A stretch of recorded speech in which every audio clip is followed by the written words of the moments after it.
Tonight, we delve into 4 terrifying true stories from Reddit's No Sleep. Lock your doors, draw your curtains, and try not to scream. Let's begin. Story 1. Late night encounter at the Quick Check. My nights blurred into a continuous cycle of code and caffeine. The world outside my window often dissolved into a silent, inky void, marked only by the glow of my laptop screen. My sleep schedule, a concept I'd long abandoned, meant that for me, 200 AM was often the peak of my productivity, a deep, almost meditative state of focus. But even the most dedicated mind cannot defy the primal call of hunger. And so, it was sometime past 2 AM when an abrupt, gnawing emptiness in my stomach jolted me back to reality. My small, rural, middle-of-nowhere town offered precious few options for sustenance at that hour. The only beacon of light, the sole establishment daring to operate 24/7, was a Quick Check convenience store nestled just off the highway. It was a 25-minute drive if I pushed the speed limit, which was my usual mode of operation, making it feel practically next door in the vast expanse of our county. This store, with its humming fluorescent lights and the scent of lukewarm coffee, had become an almost sacred, if unglamorous, sanctuary in my nocturnal existence. I'd frequented it countless times, a silent or nondescript patron whose face might, by now, be vaguely familiar to the graveyard shift workers. The drive itself was usually uneventful. The highway leading there was more of a local artery, sparsely traveled even during the day, and at this hour, it was a ribbon of asphalt stretching into absolute desolation. My car, often the only moving light in the rearview mirror, offered a strange sense of isolated peace. But that night, as I pulled into the Quick Check's dimly lit parking lot, a subtle shift in the air, a whisper of unease I couldn't quite pinpoint, seemed to cling to the shadows. Inside, the routine was familiar. I headed straight for the deli counter, placed my sandwich order, and then, unable to stand still, a charming side effect of my natural ADHD amplified by an almost constant caffeine buzz, I began to wander the aisles. My gaze drifted over the rows of chips, the sugary cereals, the impulse buys near the register. It was during one of these aimless circuits, as I turned a corner near the refrigerated section at the back of the store, that something abruptly snagged my attention. And then, I saw him, a person, sitting on the ground, cross-legged, facing one of the large on-glass front refrigerators that lined the far wall. My mind, usually so adept at pattern recognition, stumbled. It was such an utterly out-of-place tableau that my brain initially registered it as background noise, then violently snapped back. Did I just see that? I quickly averted my gaze, pretending to scrutinize a display of energy drinks. Then, with a surreptitious glance, confirmed it. He was still there. A man, literally squatting on the ground at the end of the aisle, his back mostly to me. His body angled as if he were deeply engrossed in examining the contents of the refrigerator. A prickle of unease snaked down my spine. This wasn't just odd, it was deeply unsettling. All I could discern was the rich brown of his coat and the faded denim of his jeans. My curiosity, a dangerous ally at times, gnawed at me. I needed a better look at his face, at least. Staring so explicitly at strangers is, of course, incredibly rude, and I had no desire to be caught in the act. So, I devised a quick plan. I would walk a few aisles down, creating some distance, then pivot around the corner sharply, catch a quick glimpse, and duck back before he could register my presence. I tried to appear nonchalant, casually browsing the snack racks as I moved, a poor imitation of someone genuinely interested in sugary treats. My heart began to thump a little harder as I approached the designated spot. The air, usually stale and innocuous, now felt charged, heavy with an unspoken tension. I took a deep breath, mentally bracing myself, and then, with what I hoped was a smooth, casual movement, I turned the corner to finally get my look. But my carefully planned charade shattered in an instant. As soon as my head cleared the shelving, before my gaze could even fully settle on his face, he moved. Not a slow turn, not a casual glance. His head whipped around with an unnerving, almost unnatural speed, his gaze locking onto mine with an intensity that made the stale air catch in my throat. He was staring straight back at me. His movement was so unnervingly abrupt that my mind simply shut down. I froze, every muscle in my body locking into place, the carefully constructed facade of casual browsing shattering into dust.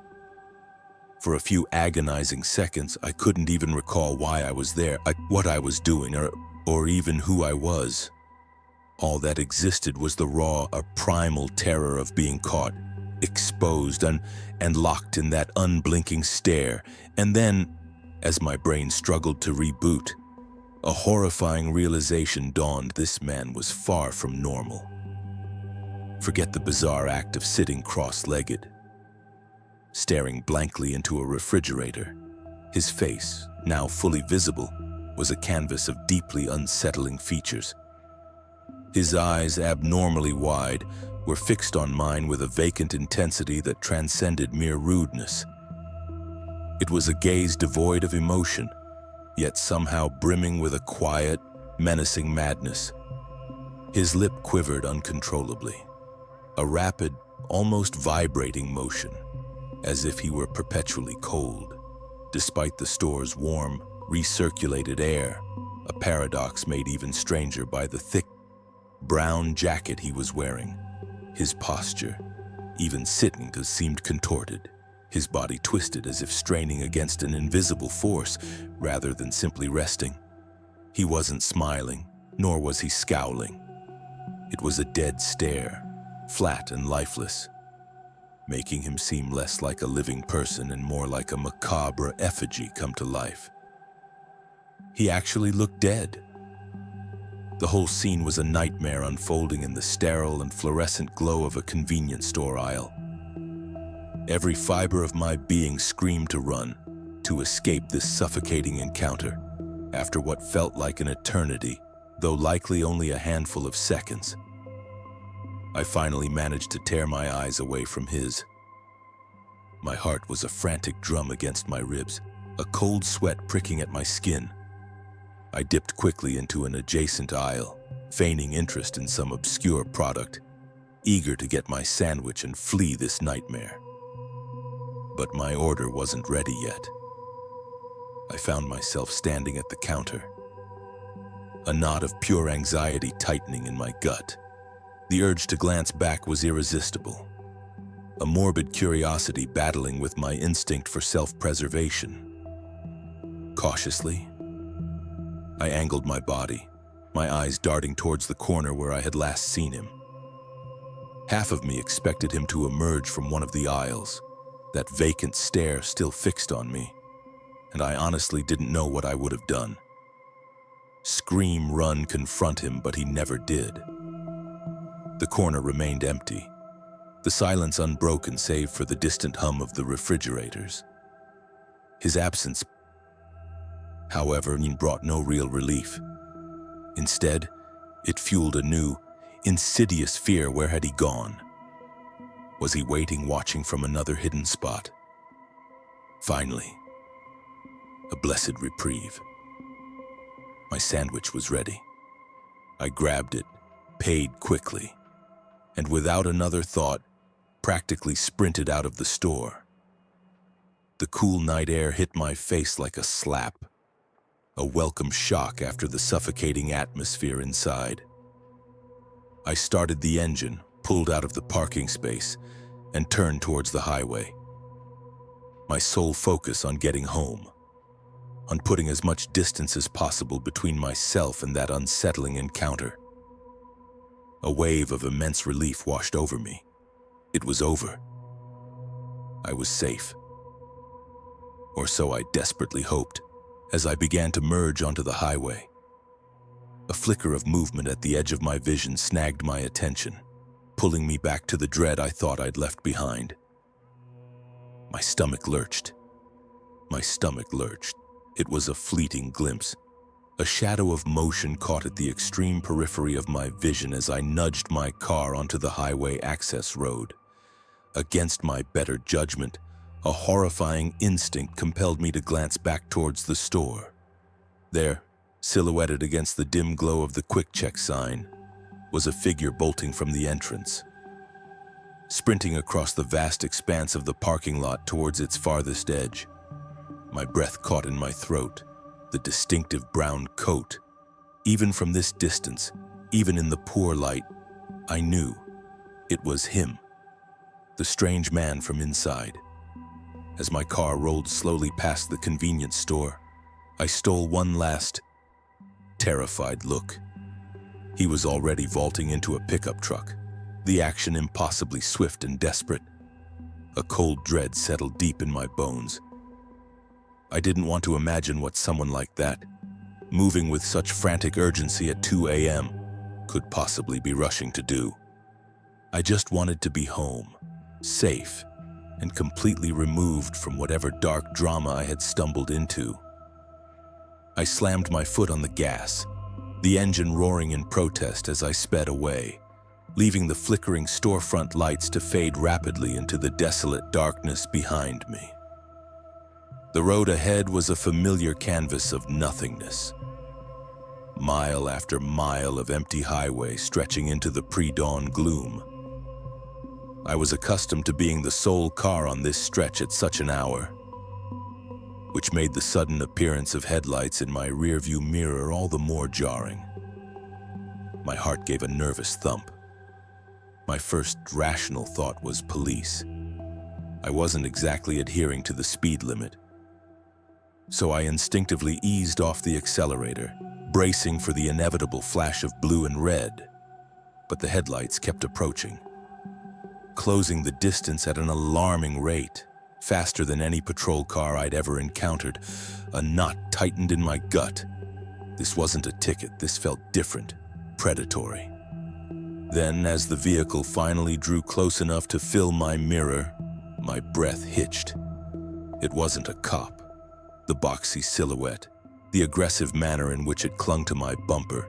It was that truck. The same pickup the strange man had jumped into at the convenience store.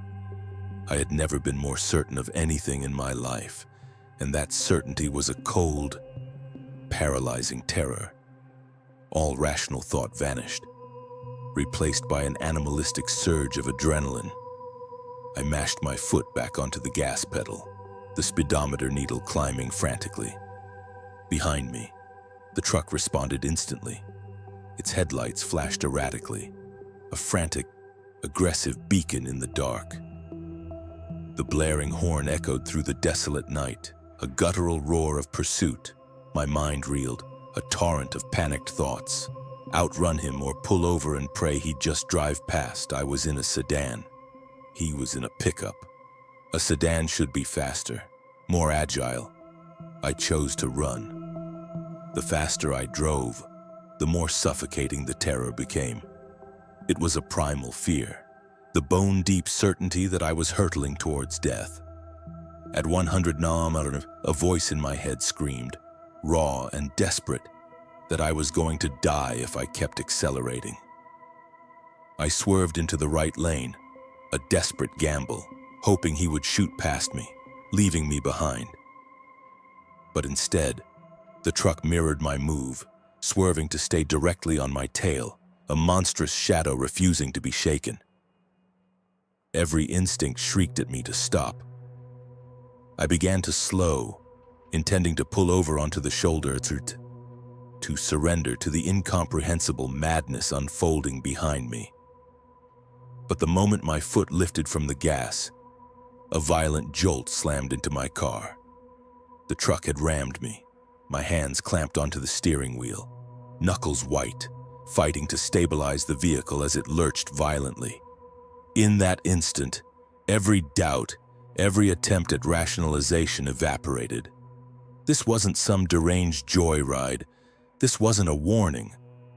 This man, this terrifying, silent stranger, one was trying to kill me. Everything became a blur of raw, unfiltered fear. My brain couldn't process, only react. I knew he would try again. Another ram, another violent push that could send my small car spiraling out of control at this speed. Just as I saw his truck swerve, preparing for another impact, a survival instinct I didn't know I possessed kicked in. I yanked the wheel hard to the left and slammed on the brakes. The pickup truck, caught off guard, shot past me, a blur of white in the darkness. I watched, horrified, as it swerved violently from side to side, losing control, before finally spinning out and veering sharply off the highway, disappearing into the dark. Unseen field beyond, despite the violent shaking that racked my entire body, despite the lingering scream caught in my throat, I forced myself to drive. I sped the rest of the way home, a phantom menace still lurking in every shadow. The moment I burst through my front door, I called the police, my voice trembling as I recounted the impossible events. They took my statement, but I couldn't give them precise coordinates. Just a stretch of road in the middle of nowhere. I held on to the hope that the convenience store's parking lot cameras had captured something, anything, that could lead them to that man. It's been a week, and I haven't heard anything. My car is dented, a stark reminder, but the real damage isn't visible.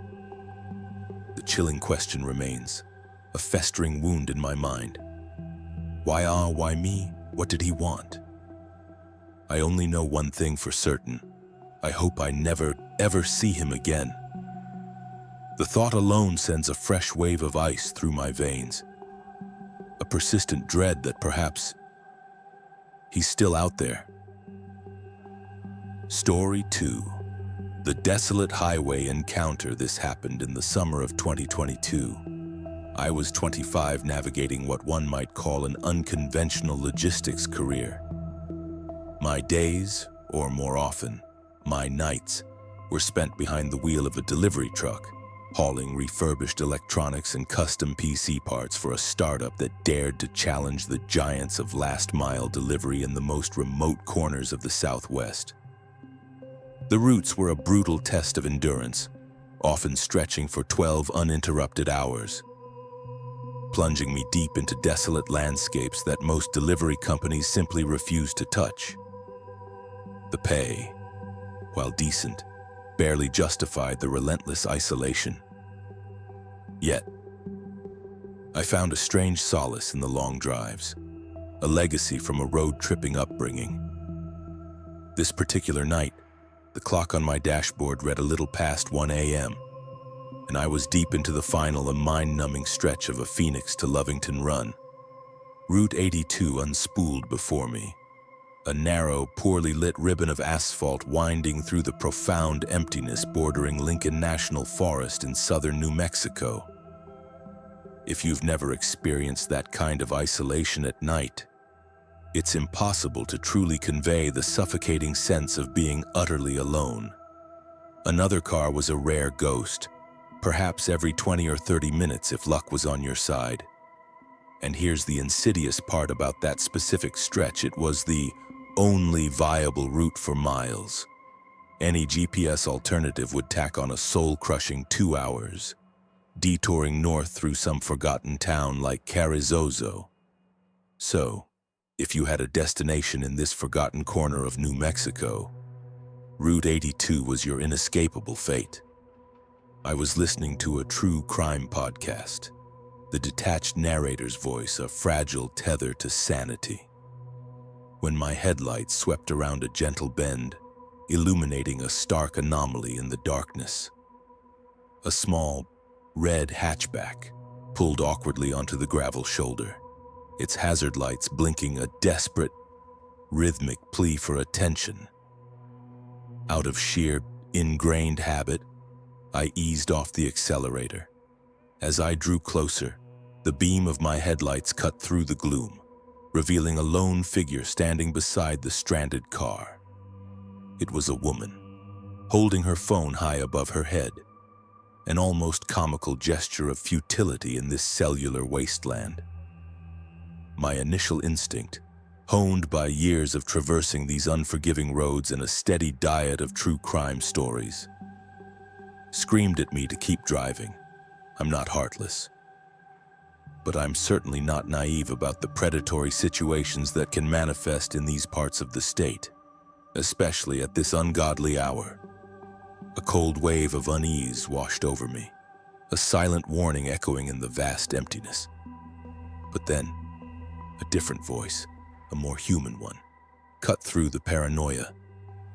I pictured my own girlfriend, my sister, stranded out here, vulnerable and alone. The thought twisted my gut. How would I want someone to react? How could I just leave her? A flicker of self-assurance, a dangerous kind of pride, also played its part. I wasn't entirely defenseless. Tucked snugly in its holster, just beneath my steering column, was my Glock 43.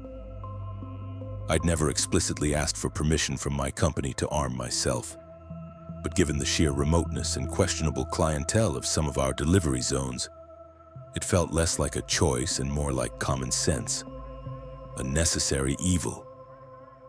That small, cold piece of metal gave me a fragile sense of control, a deceptive shield against the unknown. It tipped the scales.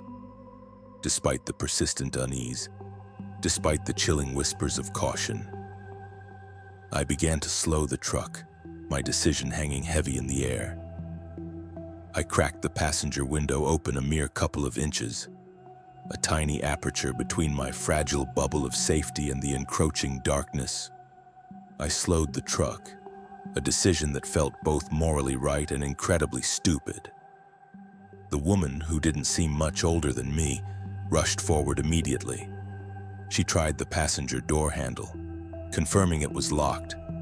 Her movements were a little too eager, a little too quick. When I finally cracked the window open a couple of inches, she quickly stated her need for a ride to the nearest gas station. Her car, she claimed, had just died, and she couldn't get anyone on the phone. Her voice had this peculiar, jittery quality to it, an unsettling tremor that suggested she was either under immense stress or, more disturbingly, under the influence of something. The initial wave of empathy began to recede, replaced by a growing knot of apprehension in my stomach. I hesitated for a few long seconds.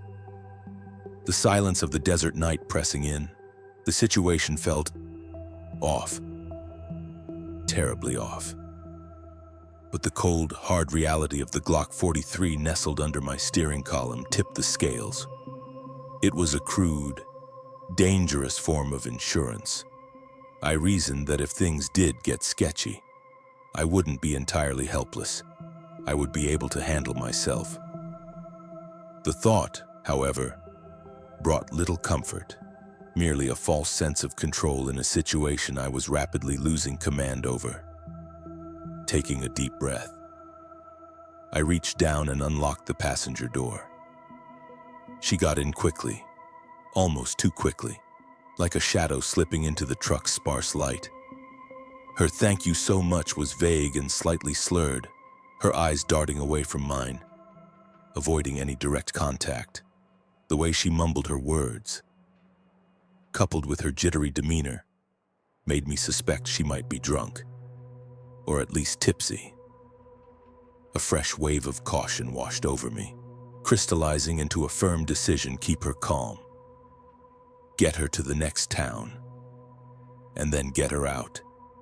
Before pulling away, I tried to ask some obvious questions, hoping to gauge the situation. Had she hit something? Did the engine just cut out? Normal questions for a normal breakdown. But she kept deflecting, her answers evasive and nonsensical, repeatedly urging me to just drive. Her words twisted my gut further. Each syllable she uttered chipped away at my willingness to help, building a solid wall of suspicion. I was seriously considering pulling over and simply kicking her out, firearm or no firearm, when I glanced one last time at her abandoned red hatchback in my rearview mirror. And that's when my world tilted. From behind her car, where there had been nothing but darkness a moment before, a man stepped out. He moved with a calculated slowness, like he had been perfectly hidden, waiting for this exact moment.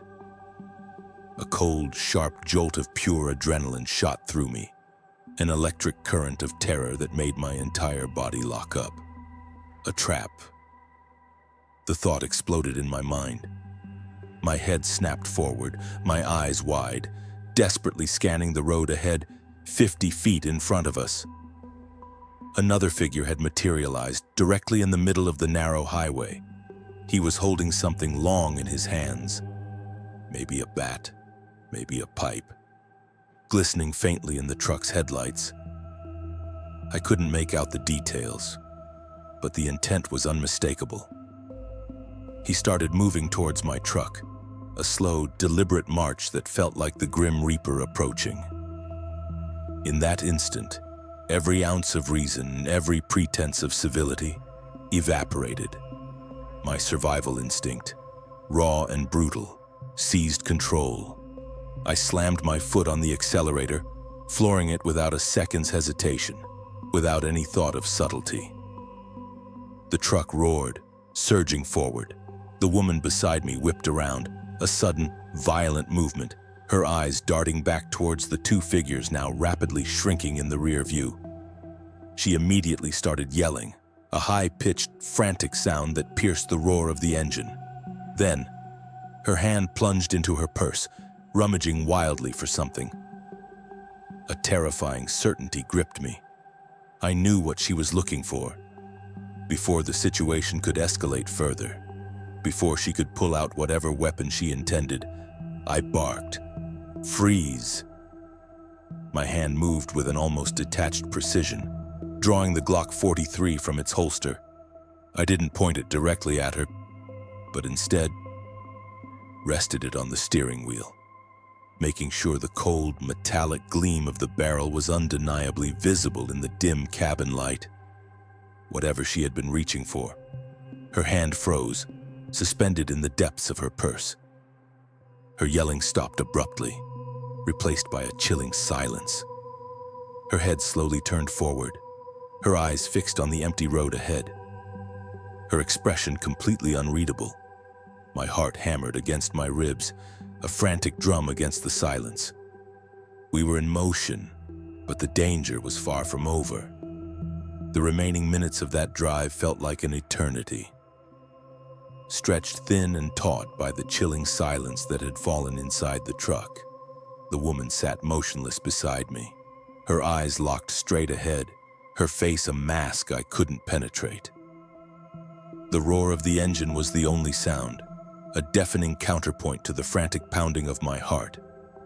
My knuckles were white, gripping the steering wheel so tightly it ached, the cold steel of the Glock 43 still resting beneath my hand.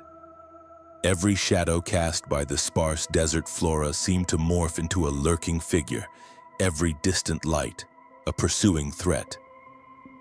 I kept glancing at her, searching for any sign, any flicker of emotion, but there was nothing. Just that unsettling, vacant stare. The only thing that mattered was reaching civilization, any place with other people, other lights, before the two figures we had left behind could somehow catch up. Finally, after what felt like an hour but was likely less than 30 minutes, the welcoming glow of a gas station materialized on the horizon. It wasn't just any gas station. It was a large truck stop, illuminated like a beacon in the desolate night. with several big rigs already parked. Relief, sharp and exhilarating, momentarily flooded me, but it was quickly tempered by the lingering dread of what I was about to do. I pulled into the lot, parking directly under one of the brightest lights, near the diesel pumps, where I could see a few truckers moving around inside the attached diner. "Get out," I commanded, my voice hoarse, the gun still prominently displayed. Her head slowly turned towards me, her unreadable expression still intact. She refused, murmuring some incoherent protest about being stranded. The last vestiges of my patience evaporated. Leaning across her, I yanked the passenger door open, ignoring her weak struggles. I practically forced her out, and she stumbled backward, collapsing onto the pavement. She started yelling again, a string of garbled, incomprehensible words, a frantic, animalistic sound. Just then, a burly figure, one of the truckers I'd seen inside, began jogging towards us, undrawn by the commotion. My mind raced, envisioning the accusation, the explanations, the legal quagmire that was about to unfold. I had no time, no desire to deal with any of it. "She means you harm," I yelled, my voice strained, throwing out the only warning I could manage. Then, without another thought, I peeled out of the lot, leaving her screaming on the ground and the approaching trucker staring in confusion. I didn't look back. I drove a few miles further down the highway to another, smaller gas station, my hands still shaking violently. My first task was to fill the tank, but the more urgent one was inspecting the truck. As I walked to the passenger side, my eyes scanned the seat, searching for something. And there it was, almost perfectly hidden between the seat cushions, a small, sealed pack of zip ties and a burner phone battery. No phone, just the battery. A cold, nauseating wave washed over me. The full, terrifying scope of their plan clicked into place, chilling me to the bone. They hadn't wanted a ride, they'd wanted a victim. I tossed everything into a trash can, not wanting any trace of it, not wanting to think about the implication. My mind was a whirlwind of fear and disbelief. I never reported any of it, not to the local authorities, and definitely not to my company. How could I, legally speaking, that I didn't want to explain why a civilian delivery driver, was armed with a Glock 43, or why I had physically removed a screaming woman from my truck in the middle of nowhere? The dots were there to connect, and I knew what story they'd paint. That night, my life was irrevocably altered. The image of the man stepping from behind the red hatchback, the other figure blocking the road, and the woman's chilling silence are seared into my memory. Every long drive now is a constant battle against paranoia. My eyes glued to the rearview mirror.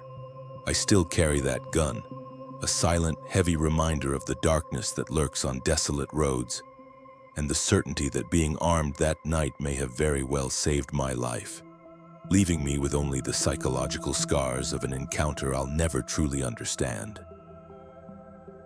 Story 3.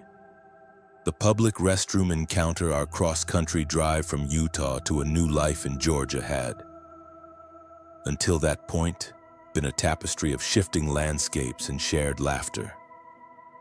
My husband, ever the adventurer, had mapped a route less direct but rich with hidden gems he yearned to see. This meant traversing stretches of highway so vast and empty they seemed to swallow the road whole.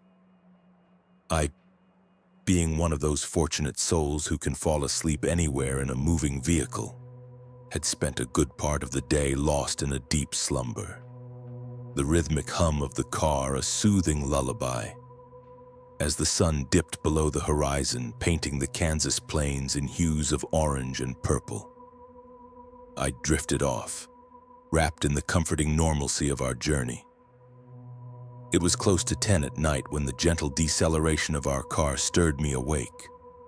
Blinking, I realized my husband had pulled into a small, almost swallowed-up gas station, a lonely island of light off the highway.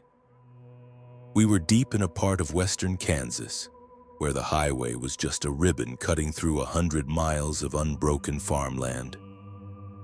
My husband, ever practical, mumbled something about grabbing snacks and needing to fill up the tank.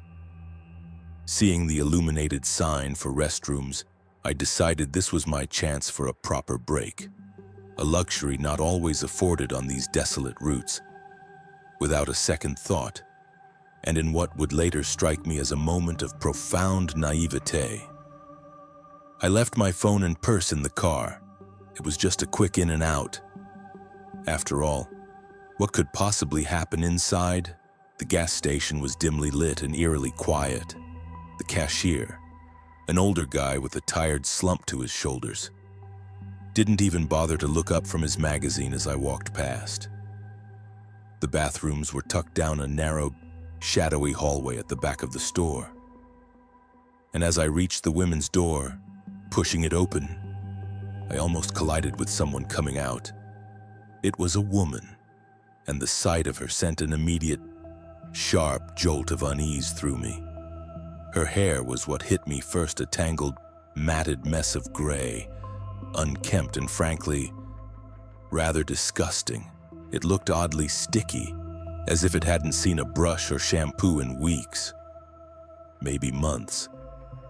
She wore a pair of foam flip-flops that made a soft, squishy, slap, slap, slap sound with each step, a sound that seemed terribly out of place. But the most bizarre detail, the one that screamed wrong to every fiber of my being, was the coat. She was wrapped in a thick, heavy purple and green monstrosity, cinched tight around her in the oppressive Kansas summer heat. It must have been 80 degrees outside, and here she was, bundled like it was the dead of winter. She clutched a tied-up plastic grocery bag to her chest, and when her eyes met mine, she didn't offer a polite nod or an "excuse me." Instead, she simply stared. It was a fixed, locked-on gaze, devoid of emotion, yet unsettlingly expectant, like she was waiting for me to say or do something specific, something she knew I should know. A shiver, despite the heat, traced a cold path down my spine. I didn't know what she expected, or why she was looking at me like that. All I could manage was a strained, polite nod, trying to step around her to get to a stall. But she didn't move, didn't create space.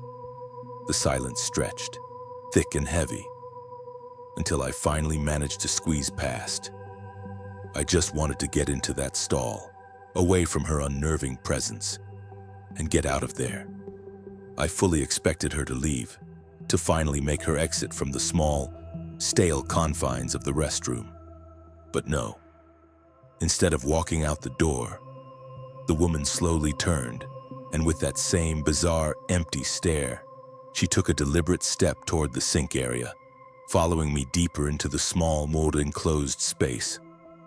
Instead of leaving, the woman slowly turned, and with that same bizarre, empty stare, she took a deliberate step toward the sink area, following me deeper into the small, enclosed space. My breath caught in my throat. She didn't turn on the faucet, didn't glance at her reflection, didn't do any of the normal and mundane things one does at a sink. She simply stood there, arms hanging stiffly at her sides, her eyes still locked on me, still disturbingly expectant. My heart hammered against my rib, a frantic drumbeat of pure alarm. The air in the cramped restroom suddenly felt heavy, suffocating. Every instinct screamed at me that this was profoundly wrong, that her presence was a deliberate, silent invasion. Without another thought, I instinctively darted into the nearest available stall, yanking the flimsy door shut and locking it with a trembling hand.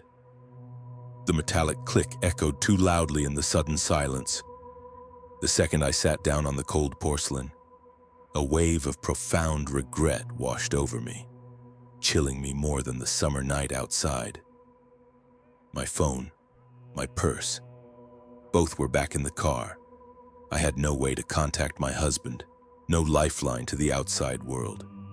I was utterly terrifyingly alone, trapped in this tiny, sterile box with a woman whose intentions felt undeniably sinister. My mind raced, grappling with the cold dread tightening its grip around my chest. What did she want? Why was she doing this? My palms began to sweat, a cold, clammy film spreading across my skin. Time stretched, distorted, as I sat there, straining my ears, every nerve ending screaming with heightened awareness. I focused on the mundane sounds outside my stall, the low hum of the fluorescent lights, the rattling of the air vent. I desperately willed her to leave. Finally, after what felt like an eternity, I heard it. The soft, squishy slap, slap, slap of her flip-flops moving slowly toward the door. A gasp of relief almost escaped me. Then, the undeniable sound of the bathroom door creaking open, followed by a definitive thump as it swung shut. My shoulders slumped, a fragile sense of reprieve washing over me. She was gone. She had finally left. But the relief was fleeting, brutally shattered by a chilling realization. I could still hear breathing. It wasn't my own, which I was trying desperately to quiet. It was someone else's, coming from somewhere else in the small, echoing space of the restroom. A cold, nauseating dread clawed its way up my throat. My mind, now hyper-alert, pieced together the horrifying truth she had faked leaving. She must have opened and slammed the door, a deliberate act of deception, and to make me believe she was gone.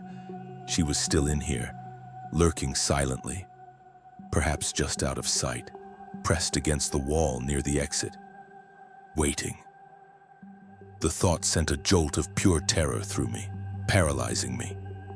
I clamped my mouth shut, trying to make myself utterly still, trying to slow the frantic pounding of my heart, praying she wouldn't hear the ragged, shallow gasps of my own fear. The silence that followed felt vast, endless, heavy with unseen menace. My imagination painted vivid, horrifying pictures of her standing mere feet away, her empty gaze fixed on my stall door, her breath hitched, waiting for me to make a move. The absence of my phone felt like a physical wound, a gaping hole in my ability to protect myself. I remained frozen, every muscle screaming with tension. After another agonizing span of silence, the bathroom door opened and closed. Again. This time, the breathing I'd heard earlier stopped entirely. A fresh wave of desperate hope surged through me, quickly followed by a heavy dose of skepticism. She'd already fooled me once. Was this another trick I waited, counting slow, silent seconds? Just as I was about to reach for the lock, a sudden loud gasp ripped through the stillness, as if someone had been holding their breath for an impossibly long time, only to finally release it in a desperate, guttural choke. And then, the door opened and slammed shut for a third time. My mind reeled. She had pretended to leave not once, but twice. This was a game and a cruel, calculated psychological torture. My blood ran cold, fear transforming into a primal, guttural panic. I had absolutely no idea what she wanted, but the chillingly deliberate nature of her actions made it horrifyingly clear that whatever it was not good. My heart was a frantic bird trapped in a cage, desperately trying to beat its way out of my chest. Was she truly gone this time, or was she still out there, just beyond my line of sight, waiting for me to unlock the stall door and walk right into whatever she had planned? The uncertainty, the sheer malice of her game, was suffocating. I felt utterly helpless, utterly preyed upon. The suffocating suspense, the sheer psychological torment of her game, finally became unbearable. my heart. A frantic hummingbird against my ribs screamed for escape. I couldn't endure another second of the horrifying uncertainty.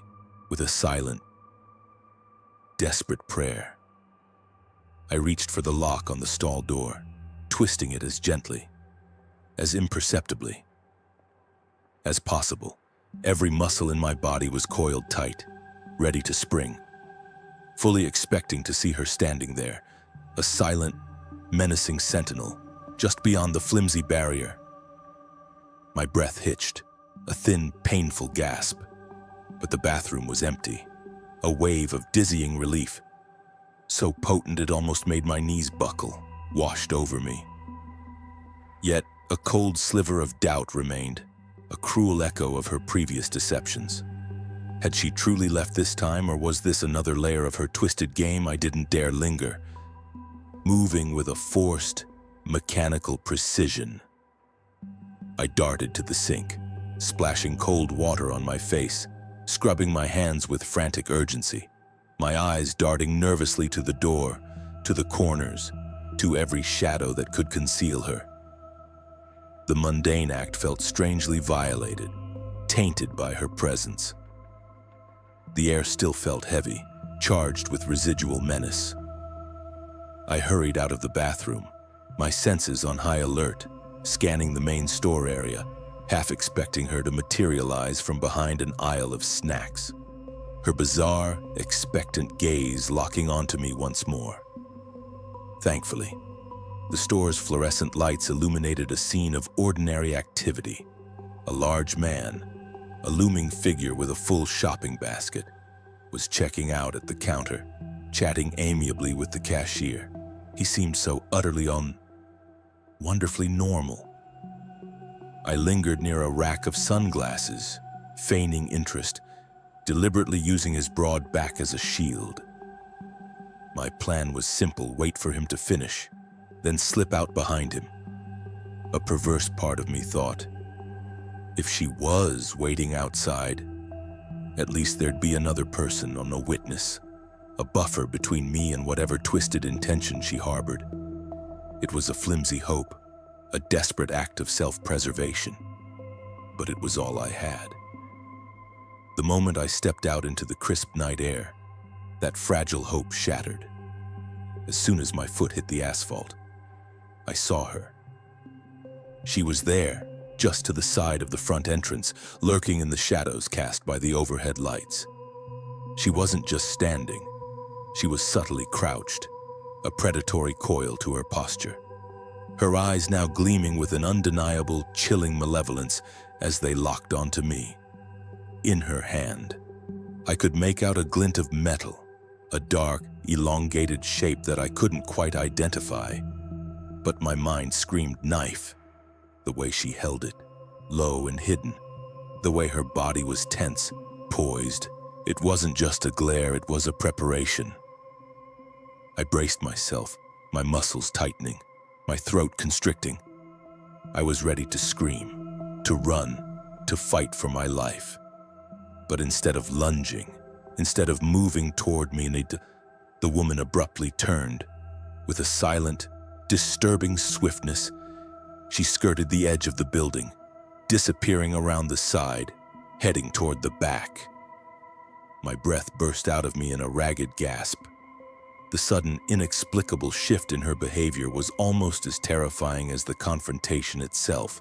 Without a moment's hesitation, I sprinted to our car, fumbling with the door handle, my hands trembling violently. My husband looked up, confusion etched on his face. "What took you so long?" he asked. "I'll explain." I managed to choke out. "Just drive, please." He didn't question me further, bless him, and pulled the car away. As we left the parking lot, I couldn't help but glance back. There she was, standing at the very edge of the building, a dark, unmoving silhouette, still watching our car recede into the night. Her presence, a silent, lingering threat, sent a fresh wave of ice-cold dread through me. I didn't know why she was doing any of this, or what she wanted. All I knew was that I felt utterly, completely unsettled, and a profound, chilling discomfort had settled deep into my bones. Story 4. The Highway Stalker. My job back in 2020 involved hauling automotive parts between cities across the Midwest. Most of the time, it was easy work, long stretches of open road, decent pay, and no one breathing down my neck.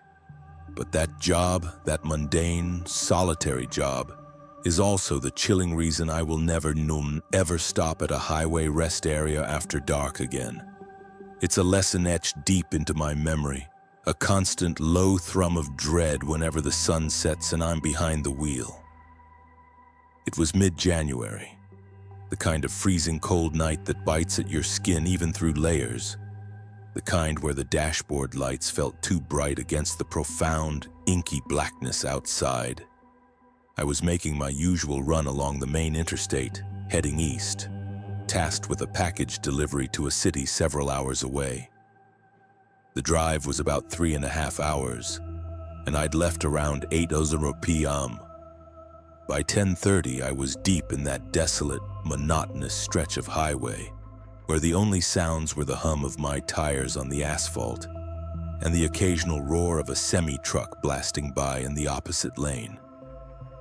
The isolation was usually something I embraced, a quiet backdrop to my podcasts. But that night, the fatigue was relentless. My eyelids felt heavy, stubbornly refusing to stay open, and I could feel myself zoning out, my mind drifting dangerously. Just when the battle against sleep became too fierce, I spotted one of those familiar blue rest area signs. Next exit 1 mile. It felt like a lifeline, a quick stop. I thought, just a few minutes to stretch my legs, splash some cold water on my face, and grab a drink from a vending machine. A perfectly normal, sensible decision in the middle of a long, late-night shift. I pulled off the exit ramp, the silence of the rest stop almost immediate, a stark contrast to the constant drone of the highway. It looked utterly deserted. A few dim, anemic streetlights cast long, flickering shadow, barely illuminating a small, utilitarian brick building that housed the restrooms. Beyond that, a dozen or so empty parking spaces stretched into the darkness. But there was one other vehicle, an old, nondescript white cargo van unparked way off at the very end of the lot, nestled against the tree line, its lights off. A dark, silent hulk. It struck me as odd, so much empty space, yet it was parked so far away, almost hidden. A tiny, unidentifiable flicker of unease sparked in the back of my mind, but I quickly dismissed it. Probably just a weary traveler trying to get some undisturbed sleep. I parked my truck directly under one of the dim lights, locked the doors with a reassuring click, and headed inside. The men's room had that peculiar, unsettling scent of stale cleaning solution battling a faint, stubborn mildew. The heater unit on the wall rattled, a loose, percussive hum that vibrated through the quiet space. I turned on the cold water, splashing it vigorously onto my face, trying to shock myself awake. The chill was sharp, invigorating. As I straightened up, wiping the water from my eyes and looking into the streaky mirror, I distinctly heard a sound, the faint creak of the door opening behind me. My heart gave a sudden, uncomfortable lurch. I spun around, but the doorway was empty. No one there. The sudden silence that followed caught, broken only by the persistent, rattling hum of the heater, felt heavy, pregnant with something unseen. I stood frozen for a second, unstraining my ears, but heard nothing else. Just the wind, I rationalized, forcing the thought away, then quickly finishing up and hurrying out of the building. The cold hit me harder this time.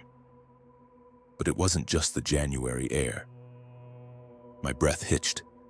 As soon as I stepped outside, my eyes instinctively darted to the white van, and that's when I saw it. The van's headlights, then previously dark, were now on, burning bright in the desolate lot. I hadn't heard an engine start. The headlights of the old white van, previously dark, now burned bright in the desolate lot. A sickening jolt of alarm went through me, sharp and immediate. I hadn't heard an engine start, not even a faint click. It was as if the lights had simply appeared, cutting through the oppressive darkness like a predator's eyes. That tiny, unidentifiable flicker of unease I'd felt earlier wasn't so tiny anymore. It roared into a full-blown internal alarm, a primal instinct screaming danger. My heart hammered against my ribs, a frantic drumbeat in the sudden, absolute silence that seemed to fall over the rest stop. Every fiber of my being urged me to move, to get out. My hands fumbled with the key, the lock on my truck door clicking open with agonizing slowness. I practically dove into the driver's seat, slamming the door shut and locking it with a shuddering breath. My fingers, surprisingly steady despite the tremor running through my body, untwisted the ignition. The engine roared to life, a comforting, familiar sound that momentarily pushed back the rising tide of panic. I didn't waste a second. Slamming the gear into drive, I pulled out of the parking space, tires crunching on the gravel. As I did, just as my truck's headlights swept past the old white van, its lights flickered and shut off again. My breath caught in my throat. It was deliberate, not an accident, not someone fumbling in their sleep. It felt like a game, a taunt from the unseen occupant. I wanted to believe it was just a coincidence, a faulty switch, or someone playing a bizarre prank. Maybe someone was sleeping in there and just accidentally hit the lights. I muttered aloud, trying to inject some rationality into the unsettling void. But the words felt hollow, a desperate lie whispered to quell a burgeoning fear. I sped back onto the interstate. The familiar roar of the highway, a welcome shield against the eerie silence of the rest stop. My eyes, however, the tailbush, weren't fixed on the road ahead. They were glued to the rearview mirror, darting back and forth, scanning the endless ribbon of asphalt behind me. For what felt like an eternity, perhaps 5 minutes, though it could have been mere seconds, nothing appeared and just the dark, empty expanse. A fragile sigh of relief started to form in my chest, a desperate hope that I had just overreacted, that it was all in my head. Then, in the distance, 2 small dots of light emerged from the darkness. Headlights. My blood ran cold. They were far away, almost imperceptible against the distant glow of the horizon. But they were there, and they were getting closer. Fast. A knot of dread tightened in my stomach. It wasn't just another car. As the lights grew brighter, sharper, piercing the night, the boxy silhouette became unmistakable. It was the van. The same dirty Tsarandama, windowless white cargo van from the rest stop. My rationalizations shattered into 1,000 pieces. The van caught up to me with chilling speed, an unnatural urgency in its approach. It latched onto my tail, its headlights filling my rearview mirror, blinding me. I was already doing around 75 mm, pushing the limits, but the van stayed inches from my bumper, a metallic beast breathing down my neck. The intimidation was palpable, a silent threat radiating from the vehicle behind me.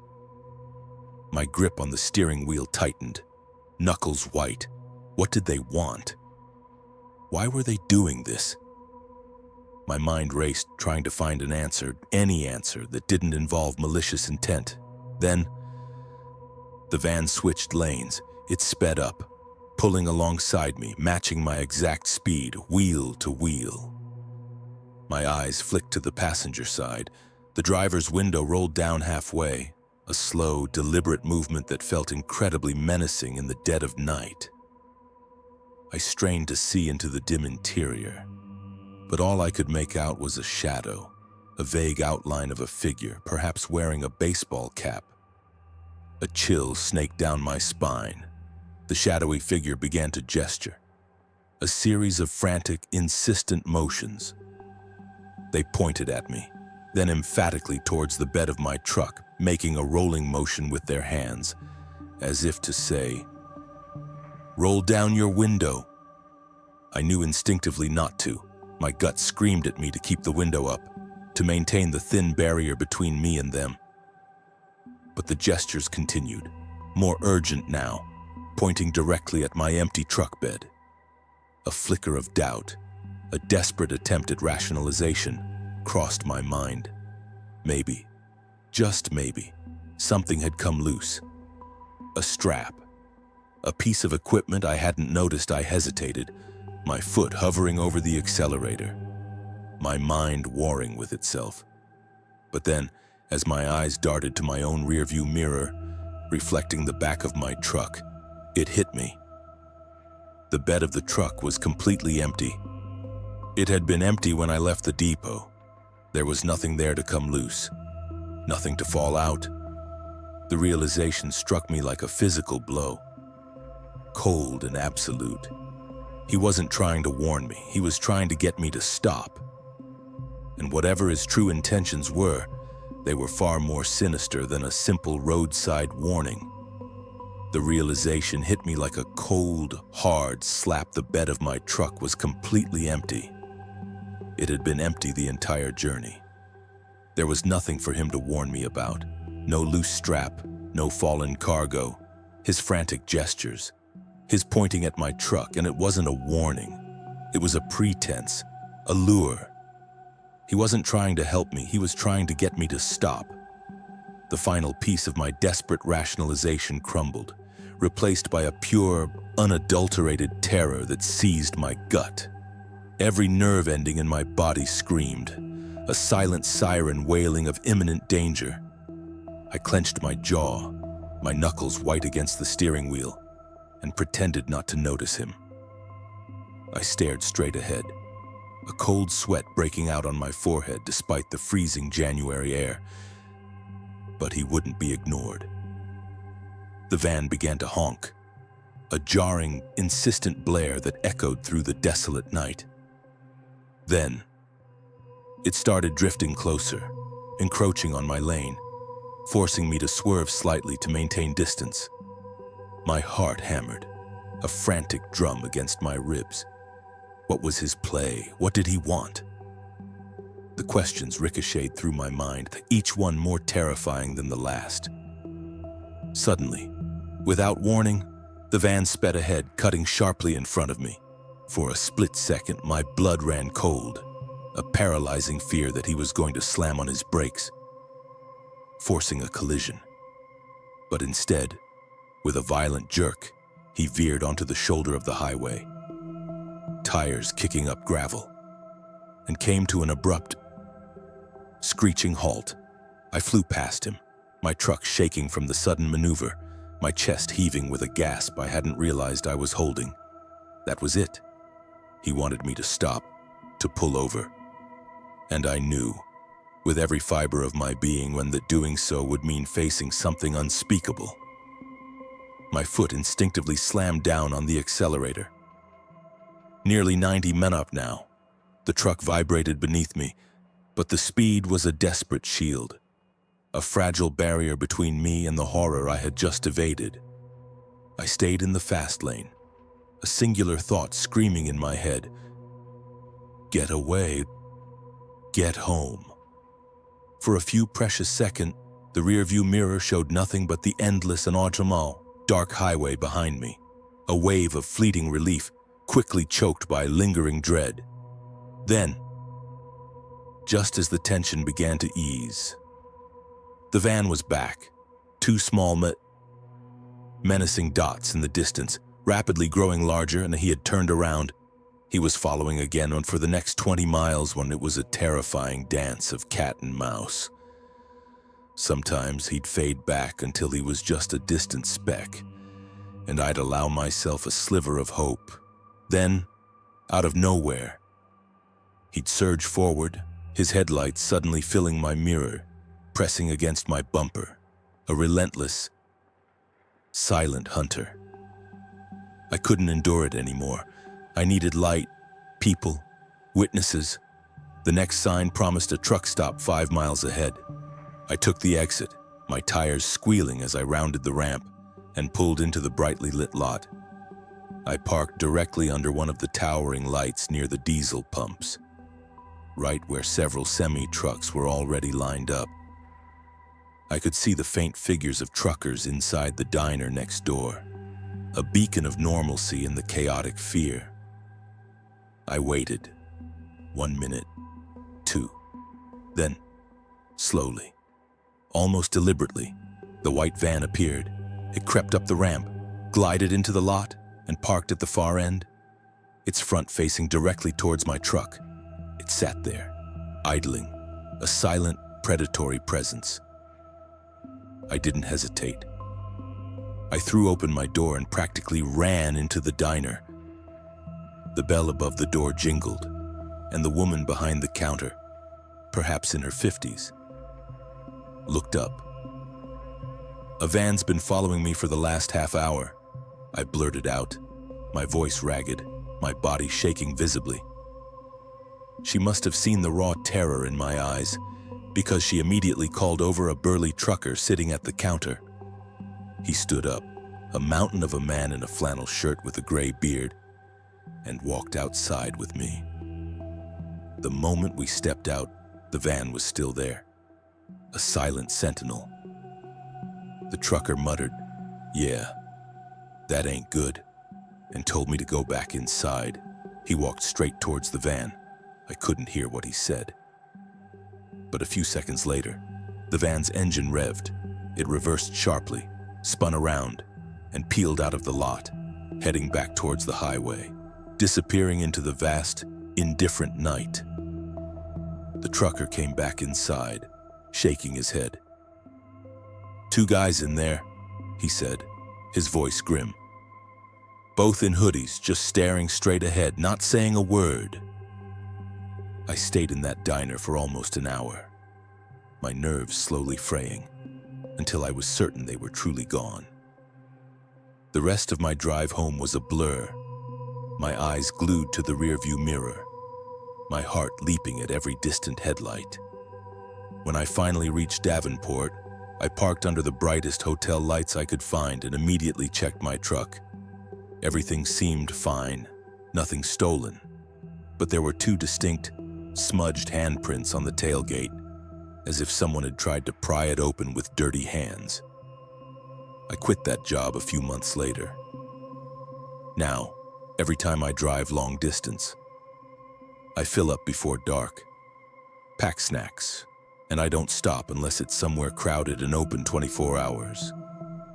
Because I know for a fact, with chilling certainty, that if I had rolled down that window or pulled over when they told me to, I wouldn't be here telling this story. And the thought still keeps me awake at night, wondering who they were and what they wanted.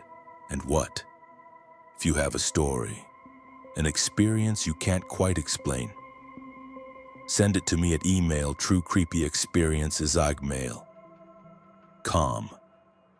Your contribution helps keep these tales alive.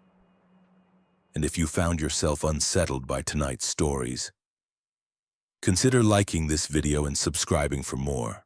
Until next time, remember to check your locks.